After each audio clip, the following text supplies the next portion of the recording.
I wanted to see if there were some actual benefits to shooting GoPro log and how much of an effect shooting wide would have on the image. And here you can see the test that I've done. I started the test with shooting a range from log base 200 up to 6400. For reference, the GoPro log base GP log preset is LOGB equals 400. The log base basically is the gamma curve. It decides how flat the image is going to look.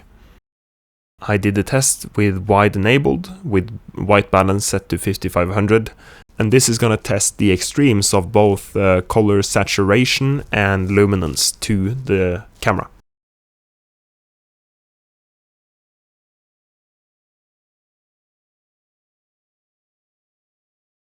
Here you can see I did the same test with wide disabled. So it's the same gamma curve tested from 200 to 3200 log base. And it's quite interesting because in these shots you can see the clipping, the saturation clipping on the left and the right side of the image, specifically more in the bag and on the box to the right. When you go up the range to a higher number, log base 3200, you're going to see artifacting in the bag, and it's kind of interesting to see how big of a difference the wide gamut actually makes for colors.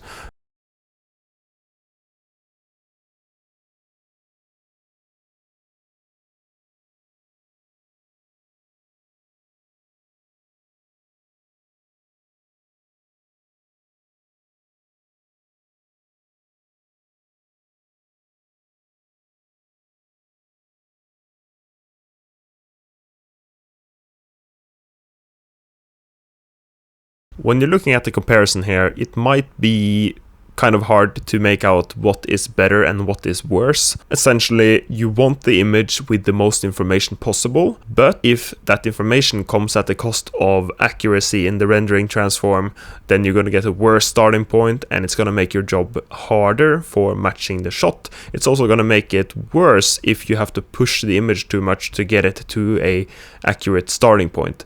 So there might be an argument here to say that the Rec 709 look might be better in certain situations.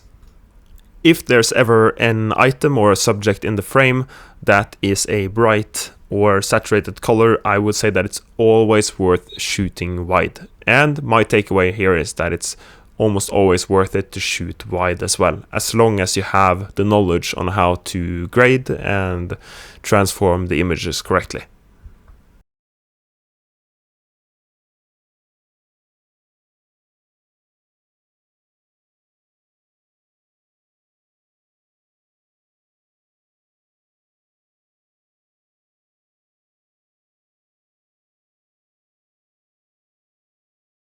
I also tested the gamma curve to see what kind of impact the gamma curve would have on the dynamic range. And it was not very surprising, but I found out that there is no real benefit to shooting a higher log base. You're going to get the same amount of dynamic range in GoPro flat as you would in GP log. The only real difference really is extremely saturated colors and colors at very high luminance, like blue colors in the sky. The takeaway here is shoot GoPro log, but more specifically shoot with a wide gamut. That is the most important part.